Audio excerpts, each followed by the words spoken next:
অসুস্থতা একজন মানুষের জীবনে চলার পথে সৃষ্টি করে বাধা। নিজের শারীরিক বা মানসিক অবস্থা বিবেচনায় সম্পূর্ণ সুস্থ থাকতে অনেকেই জানেন না তার কি করা উচিত। তাই স্বাস্থ্য বিষয়ক নানা সমস্যায় পরামর্শ এবং সমাধানের পথ বাতলে দিতেই আমাদের সাপ্তাহিক আয়োজন হেলথ কেয়ার ডায়াগনস্টিক সেন্টার নিবেদিত স্বাস্থ্য কথা। প্রতি শুক্রবার এই অনুষ্ঠানে থাকে স্বাস্থ্য বিষয়ক নানা আলোচনায়। স্টুডিওতে থাকেন একজন বিশেষজ্ঞ চিকিৎসক। আমাদের সাথে আজ আছেন বঙ্গবন্ধু শেখ মুজিব মেডিকেল বিশ্ববিদ্যালয়ের কিডনি প্রতিস্থাপন বিভাগের প্রধান অধ্যাপক ডাক্তার হাবিবুর রহমান দুলাল। দর্শক, আমাদের আজকের আলোচনার বিষয় কিডনি রোগ কিভাবে প্রতিরোধ।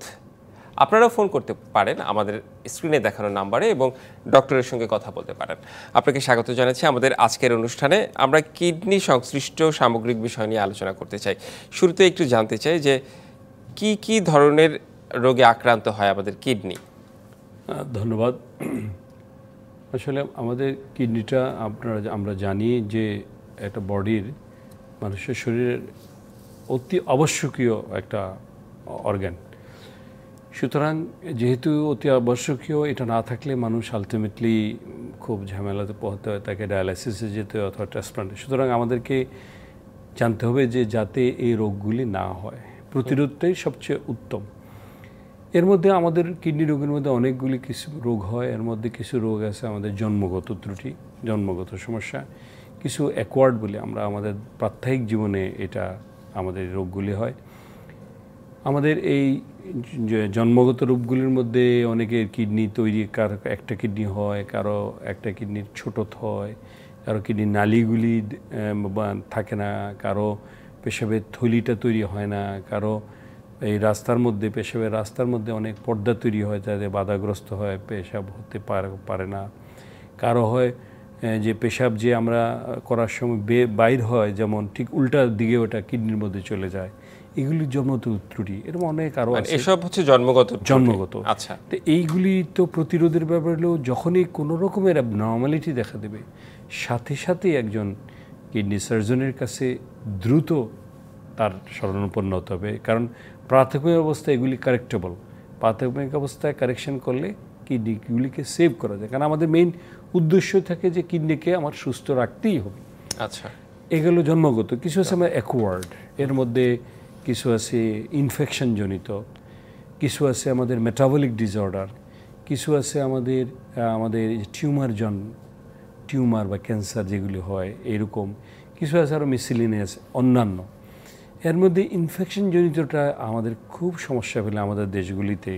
কিছু ইনফেকশন আছে পেশাবের থলিতে হয়, কিছু আছে ইউরেথ্রাতে পেশাবের নালিতে হয়, কিডনি নালিতে হয়, কিডনিতে হয়।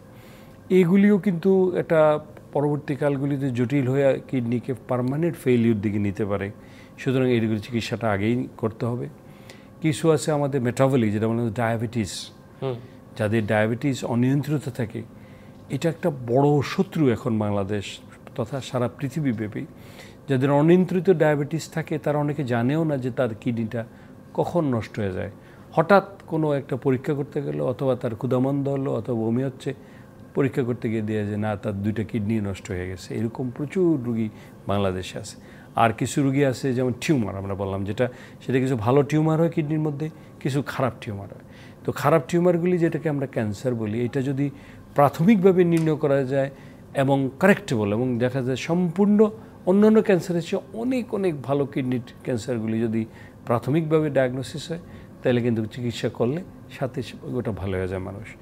আরও কিছু ডিজিজ আছে যেটা নাকি আমাদের এই যে আমাদের প্রাত্যহিক জীবনে আমরা নিজেরাই এটা সৃষ্টি করি, যেমন খাদ্য, কেমিক্যালস, এনভায়রনমেন্ট, বিভিন্ন ফুড অ্যাডাল্ট্রেশন, এইগুলি দিয়ে আমাদের প্রতিনিয়ত আমাদের এখন প্রচুর পরিমাণে কিডনি আমাদের নষ্ট হচ্ছে, এবং কিডনির সাথে অন্যান্য অর্গানগুলিরও ক্ষতি হচ্ছে। এই ধরনের অনেকগুলি ডিজিজ আছে। জি, সামগ্রিক বিষয় মোটামুটি অনেক কিছু জানতে পারলাম। একটা বিষয় যে কিডনি তো আমরা দেখি না, বাইরে থেকে আসলে দেখা যায় না, ছোঁয়া যায় না। তো সেই ক্ষেত্রে কোনো লোক যদি কিডনিতে কোনোভাবে কোনো কিছু দ্বারা আক্রান্ত হয়, সেই ক্ষেত্রে আসলে লক্ষণগুলো কি বুঝবে কিভাবে?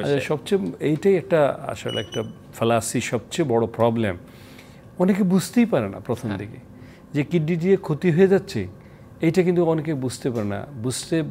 যখন বুঝে তখন দেখা যায় যে না, তার অনেকটা কিডনি নষ্ট হয়ে গেছে। এই জন্য যাদের ডায়াবেটিস আছে, ডায়াবেটিস মেলাইটাস, যাদের হাইপারটেনশন আছে অর্থাৎ উচ্চ রক্তচাপ আছে, বিশেষ করে এই দুটো রুগীদেরকে তাদেরকে নিয়মিতভাবে কিডনির পরীক্ষাগুলি করতে হবে, কারণ এদের আক্রান্ত হওয়ার সম্ভাবনা অন্যদের চেয়ে সবচেয়ে বেশি।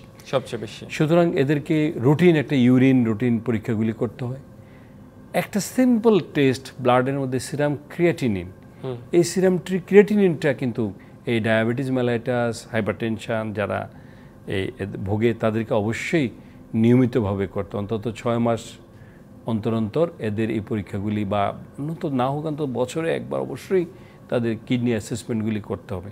তো কিডনি খারাপ হওয়ার শুরু অনেকে দেখা যাচ্ছে তার একটু দুর্বলতা লাগতেছে, তার একটু বমি বমি লাগতেছে, খেতে পারতেছে না, হঠাৎ দেখা গেল যে তার শরীর ফুলে যাচ্ছে, পেশাবটা কম হচ্ছে, একটু জ্বর জ্বর লাগতেছে, তার অস্বস্তি লাগতেছে।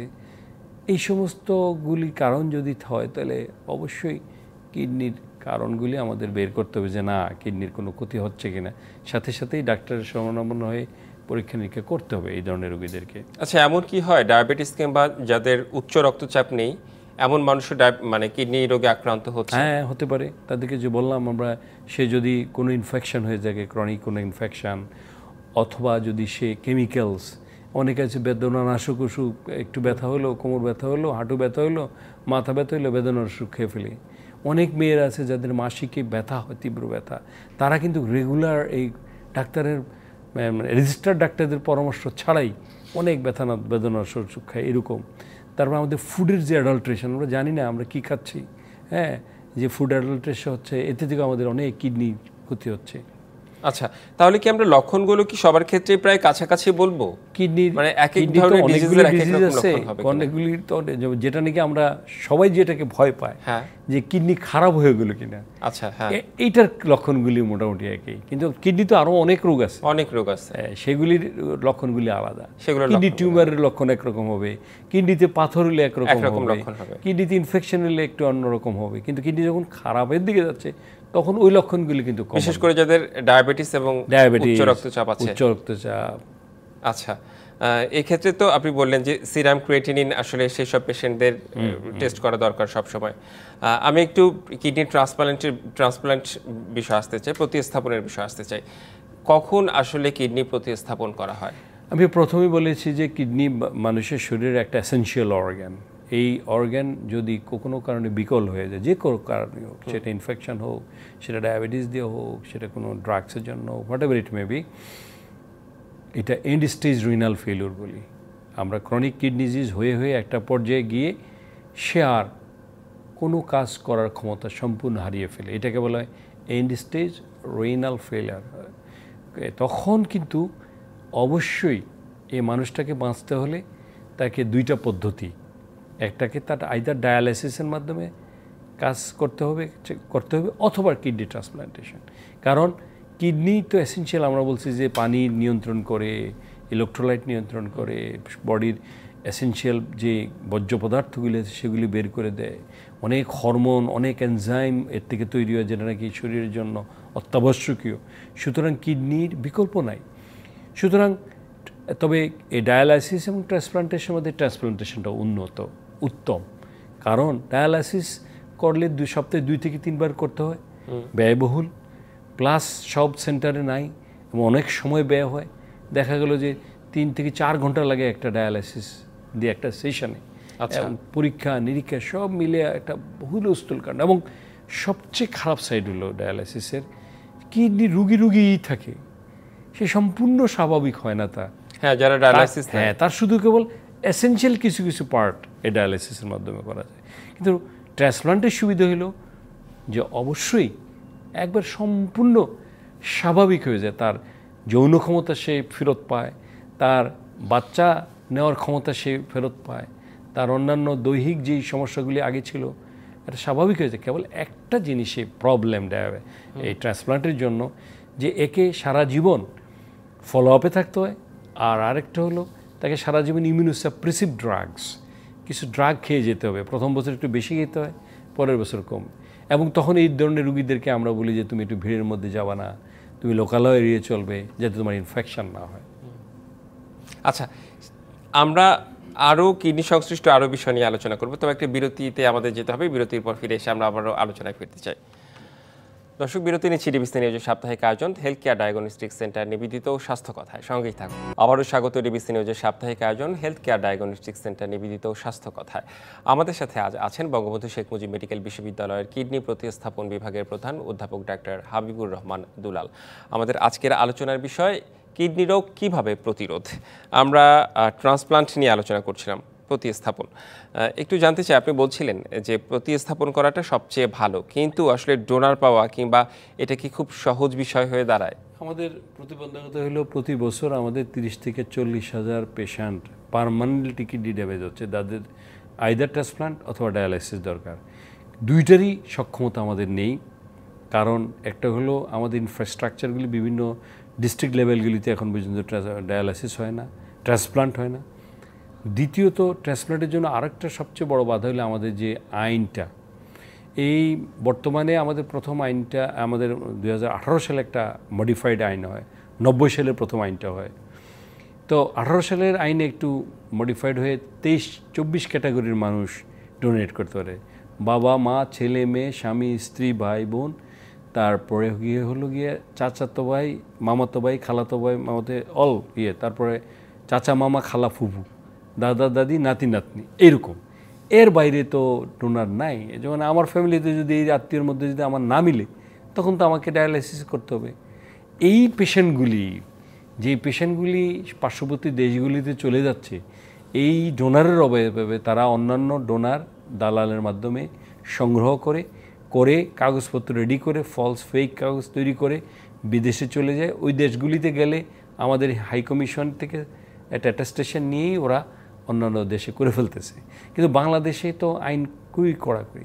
তবে অতি সম্প্রতি 19 সালে কিন্তু একটা হাইকোর্ট, মাননীয় হাইকোর্ট কিন্তু একটা আইন অর্ডার দিয়ে দিছে স্বাস্থ্য মন্ত্রণালয়কে যে এই অ্যালট্রুস্টিক ডোনার, যেটা ইমোশনাল ডোনার, যে আমি আমার বন্ধুকে কিডনি আমি দিতে পারবো চাইলে, আচ্ছা, 19টা শর্ত দিয়ে।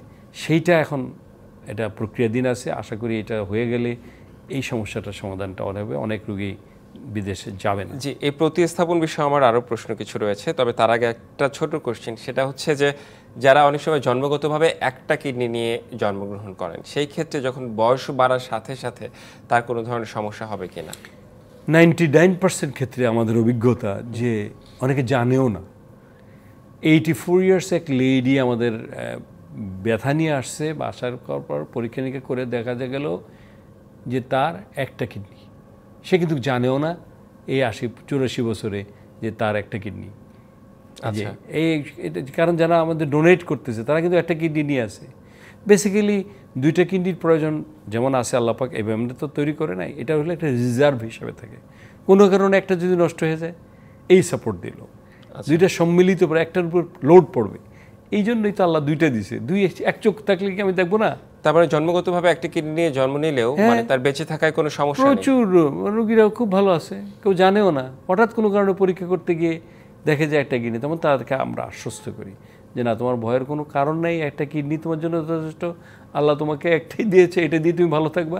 তবে তোমাকে সাবধান থাকতে হবে এই কারণে যে যেহেতু একটা, এইটার যাতে একটু বেশি কেয়ারফুল থাকতে হবে যদি সে জানতে পারে। এক্স্যাক্টলি, না জানলে তো আসলে সবসময় আমাদের সুস্থতা থাকার জন্য, মানে সুস্থ থাকার জন্য সবকিছু করা দরকার। আবার একটু আমি ট্রান্সপ্লান্টের বিষয়ে আসতে চাই। বাংলাদেশে তো কিডনি প্রতিস্থাপন হচ্ছে, এমনকি বিএসএমএমইউতে হচ্ছে। সেই ক্ষেত্রে আসলে আপনারা কিভাবে করছেন? আমরা আসলে আমাদের 2টা লেভেলে আমরা করি। একটা হলো আমাদের পুরনো যে হাসপাতাল, বঙ্গবন্ধু শেখ মুজিব মেডিকেল ইউনিভার্সিটি হাসপাতাল, একটা নতুন আমাদের সুপার স্পেশালাইজড হাসপাতাল হয়েছে। 2 জায়গা থেকে ট্রান্সপ্লান্ট হচ্ছে। তবে সুপার স্পেশালাইজড হাসপাতাল এখনও আমরা ফুল প্লেজলি শুরু করতে পারি না। আগামী 6 মাসের মধ্যে আমরা শুরু করে দেবো। কিছু জটিলতা, নিয়োগ সংক্রান্ত জটিলতার জন্য, প্লাস ইনফ্রাস্ট্রাকচারের কিছু গাফিলতির জন্য আমাদের একটু দেরি হচ্ছে। কিন্তু ওইখানে একবার আন্তর্জাতিক মানের সেন্টার, ওইখানে একবার সব ধরনের ফ্যাসিলিটিস আছে। তো খরচ খুবই কম। আমরা প্রতি সপ্তাহে আপাতত 2টা করে করতেছি। তো ওই হাসপাতাল হয়ে গেলে আমরা সপ্তাহে 4টা করে করতে পারবো।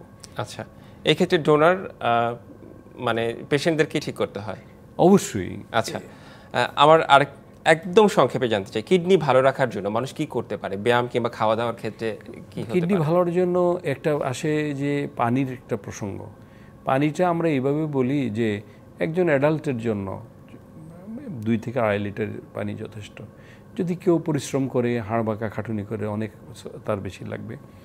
আর যাদের পাথর হয় তাদের জন্য আমরা একটু পানি বাড়িয়ে দিই। আদারওয়াইজ 2 থেকে 2.5 লিটার পানি। খাওয়া দাওয়ার ব্যাপারে খুব সাবধান হতে হবে, এই যে অ্যাডাল্টারেটেড ফুডগুলি আমরা না খাই। আমরা যাতে ড্রাগের ব্যাপারে, কারণ ড্রাগ তো কেমিক্যালস, মেজরিটি ড্রাগগুলি কিডনির মাধ্যমে বের হয় শরীর থেকে। সুতরাং এই ড্রাগের ব্যাপারে আমাদের সাবধান হতে হবে, অ্যান্টিবায়োটিকের ব্যাপারে সাবধান হতে হবে। কোনো ইনফেকশান বা কোনো ডিজিজ থাকলে সেটা চিকিৎসা সময় মতো করতে হবে। সাথে সাথে কিডনিটাকে প্রতি বছর অন্তত একবার, যারা নাকি 40-50-এর উপরে হয়ে গেছে, একবার চেক আপ করতে হবে। জি, আপনাকে অনেক ধন্যবাদ আমাদের আজকের অনুষ্ঠানে যুক্ত হওয়ার জন্য এবং পরামর্শ দেওয়ার জন্য। হেলথ কেয়ার ডায়াগনস্টিক সেন্টার নিবেদিত স্বাস্থ্য কথা, এই ছিল আমাদের আজকের আয়োজন। সঙ্গেই থাকুন।